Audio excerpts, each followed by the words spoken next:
Hey everyone, and welcome to another deep dive. Today we're going to see if print on demand is still a moneymaker in 2024 going into 2025. Sounds good to me. So for this deep dive, we're using a blog post called "Is Print on Demand Still Profitable? Predictions and Trends" by Amy Harrop of Succeed with Content, published on November 1st, 2024. Our listener is curious about this whole print on demand world. Maybe they're thinking about creating and selling their own products. So we're here to give them the rundown. Perfect. The first thing the blog post highlights is just how huge e-print on demand has become. They say there are thousands, maybe even millions of POD products just on Etsy alone. Wow. Yeah. Printful actually reports that the print-on-demand industry has a 25.3% annual growth rate worldwide. Whoa. And get this, the U.S. is the biggest market, with over 132,000 monthly searches for these kinds of products. So clearly there's a lot of interest out there. Oh, sure. The blog post also mentions that the top 4 POD categories are apparel, accessories, drinkware, and home decor, with t-shirts, leggings, and sportswear being the most popular within apparel. Makes sense. Those are pretty common things people buy all the time. Exactly. But of course, the big question is it actually profitable? I mean, that's what we're really here to find out. Right. And you see these claims of like an average 20% profit margin from companies like Printful. Yeah. But the reality is it can vary a lot. It all comes down to your pricing and the platform you're selling on. That makes sense. And I think it's easy to forget about all those extra costs beyond just what the supplier charges you for the product. Absolutely. You got to factor in everything. Like what? Well, things like design software costs, the time you spend actually designing and managing orders, listing and transaction fees on platforms like Etsy, and of course, any fees from your POD provider themselves, it all adds up. So the blog post breaks this down with a simple t-shirt example. Let's say you're selling a shirt for $20 through a platform like Printify, which takes a 60% cut. That leaves you with $8. Gotcha. The t-shirt and the fulfillment cost $8.26. Okay. Which means technically you're already in the negative. But then after you factor in Etsy fees, you end up with $6.70 in earnings. Right. Then if you add in like $4 for design tools and your time, your actual profit is only $2.70. That's a 13.5% profit margin. Yeah. And what's really interesting is that even just bumping up the price of that t-shirt by $5 to $25 makes a huge difference. Your profit margin jumps to 16.7%. Wow, so just a small price increase can really impact your bottom line. Absolutely. It's all about those small adjustments and understanding the numbers behind your business. So besides pricing, what other advice does the blog give for making POD work? Well, the blog stresses that you shouldn't undervalue your work. Okay. Factor in all that time and effort when you're setting your prices. Make sure you're earning a fair wage for your skills. Good point. Don't sell yourself short. Another crucial tip is to choose a reputable POD supplier. Look for ones with excellent reviews, reasonable fees, and a good track record. Because if your supplier messes up, it reflects badly on you. Absolutely. Right? Even if you have the most amazing designs in the world, a poor supplier can really damage your reputation. And it can be tough to recover from that.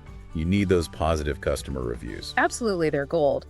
The blog also emphasizes the importance of using high-quality product images. Yeah, those are super important. Making sure you're using effective keywords in your listings, especially on platforms like Etsy, and really focusing on responsive and helpful customer service. Yeah, that all makes sense. You want to attract buyers and build a loyal customer base. Exactly. It's all connected. Okay, so we've established that POD is super popular, pricing is a key factor, and there are some must-do steps to make it work. But what does the future hold for print on demand? Ooh, good question. The blog post dives into some emerging trends and predictions, which I think are super valuable for anyone wanting to stay ahead of the game. Absolutely. Trends can make or break you in this business. So what did the blog post highlight? Well, they outlined 4 major trends to watch: sustainability, personalization, the never-ending demand for new products, and of course, emerging product categories that are gaining traction. Okay, lots to unpack there. Let's start with sustainability. Why is that becoming such a big deal in the POD world? Well, consumers are becoming more and more eco-conscious. They're really starting to care about where their products come from and how they're made. Right.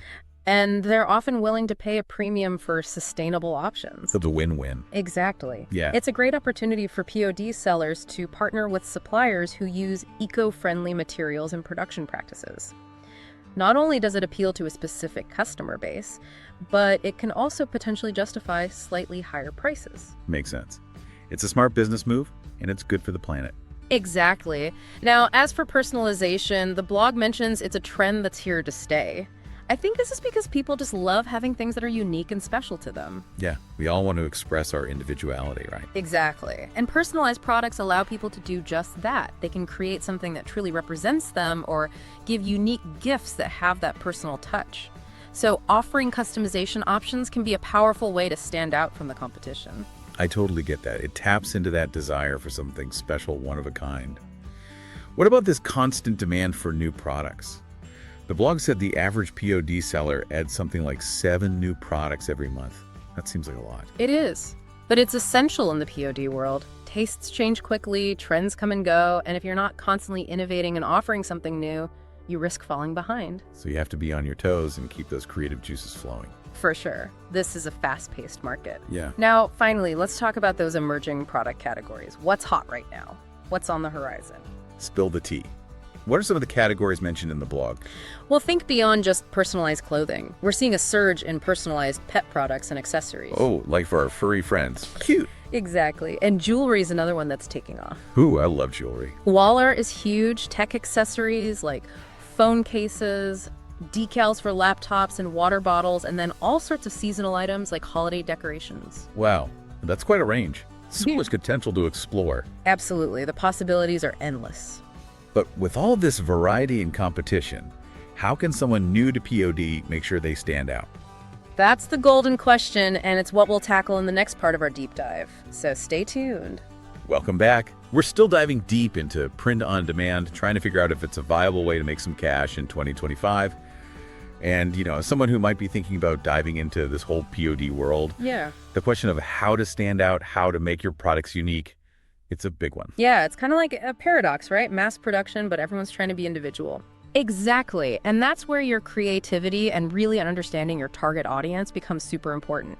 The blog post we're using doesn't give specific steps on finding your niche, but we can kind of piece things together from what they do say. Remember those tips for success they highlighted? You mean like pricing fairly, choosing a good supplier, great product photos, keywords, and awesome customer service. Yeah, all of that. Those are super important, like the foundation.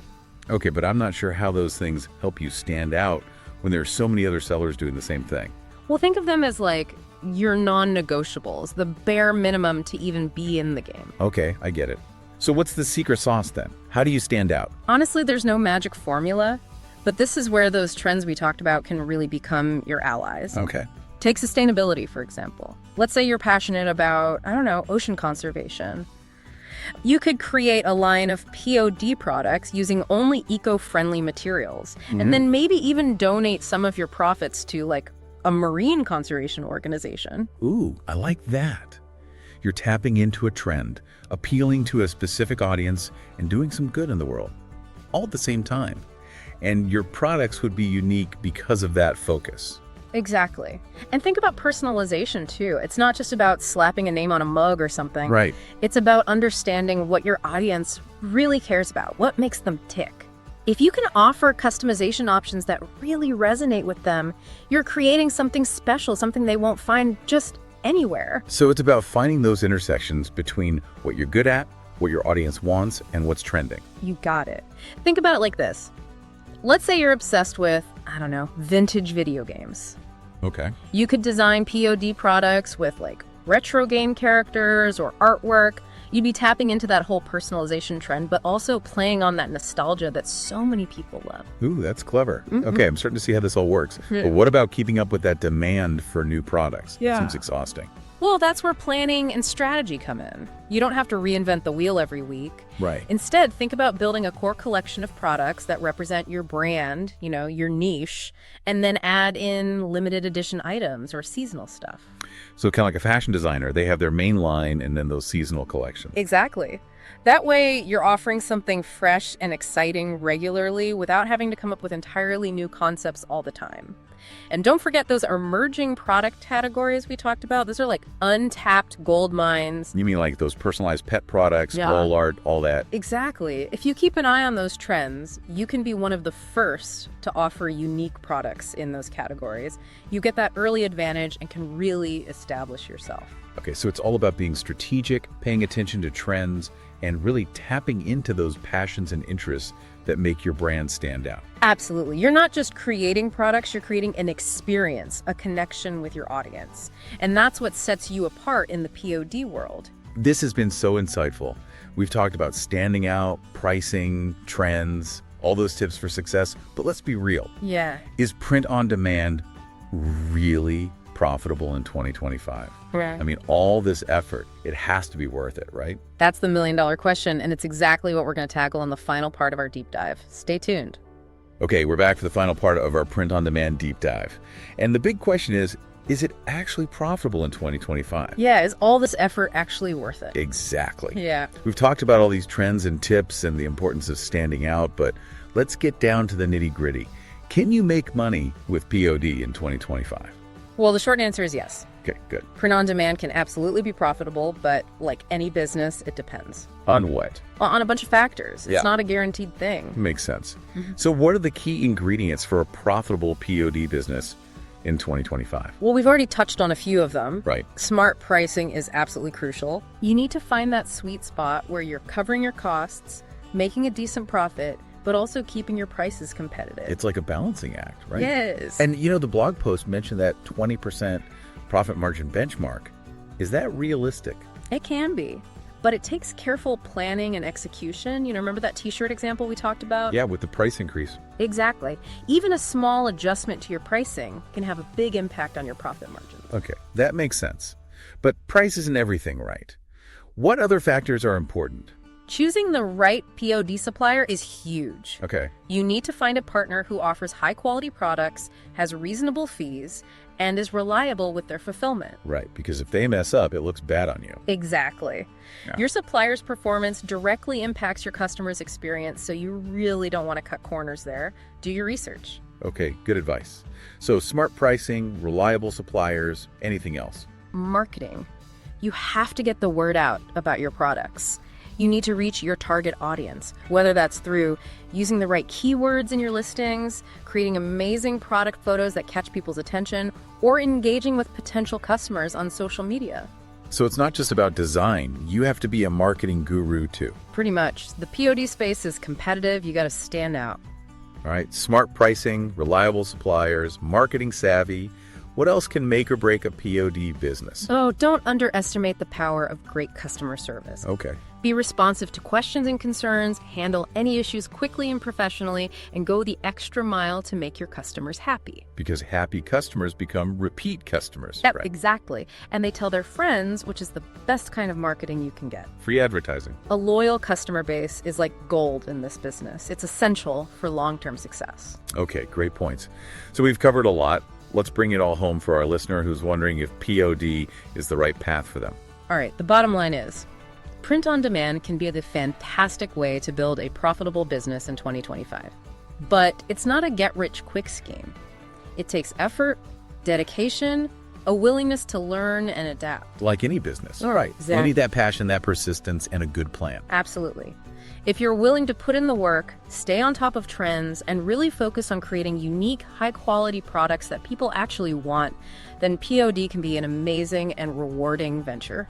So for our listener out there who's brimming with creative ideas and wants to build their own brand, POD could be a perfect fit. awesome. And the blog we use for this deep dive, Succeed with Content, they have tons of resources to help, right? Yep, they offer in-depth guides, tips, even courses on all things POD. Perfect.